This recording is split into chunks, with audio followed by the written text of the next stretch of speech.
Okay, so now we talked about bonds.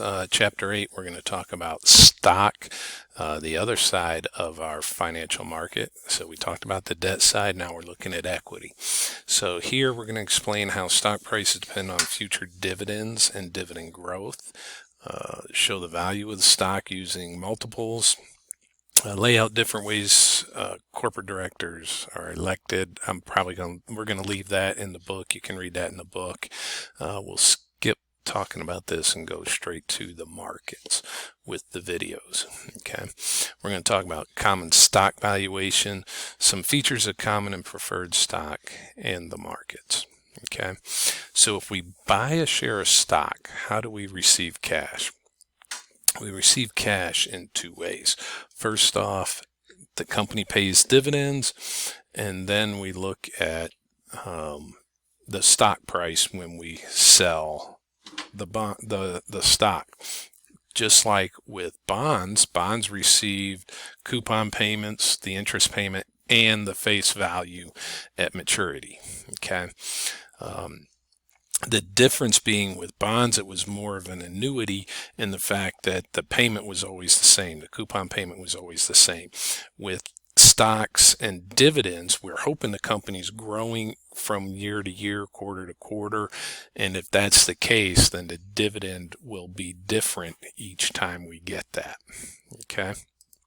So if we're going to look at just one period example. So we have more oil. They expect to pay a dividend of $2 in 1 year, and we believe we can sell the stock for $14. We want a 20% return on our investment, and we want to know how much we'd pay for that.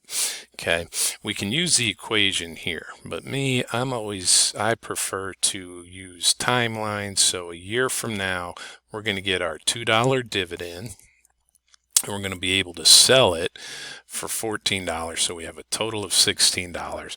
We want a 20% return, and we are looking for the present value or the price of that stock. And if we put that into our calculator and compute that, we come out to $13.33. Okay, so that would be the price. If you notice, all we did was take our cash flows right here, and we just discounted them back. Okay. Now, if we kept this for 2 years, all right, so now we're going to keep it for 2 years. So we have 1 year, 2 years, we still want our 20% return. We get our $2 dividend here. Notice what happens to our dividend in year 2. It goes from $2 to $2.10. So in essence, what happened there? Well, our company grew 5%. And notice the stock price went from $14 to $14.70. So here we'd get a $16.80. And we are going to discount this back to the current price, find out what that is. When we do that, we see we get $13.33. Now, folks, this should be pretty obvious, but we could take this out 2, 3, 4, 5. We could take this out 100 years. We will always come back to this price, this $13.33, because when are we buying the stock? We're buying it today. Why does that work? Time value money, folks. All things equal, the longer the period of time, the lower the present value. So each year we add this on, the only thing that's going to change is each year the present values will get smaller and smaller and smaller, but the price is always going to come back to this $13.33.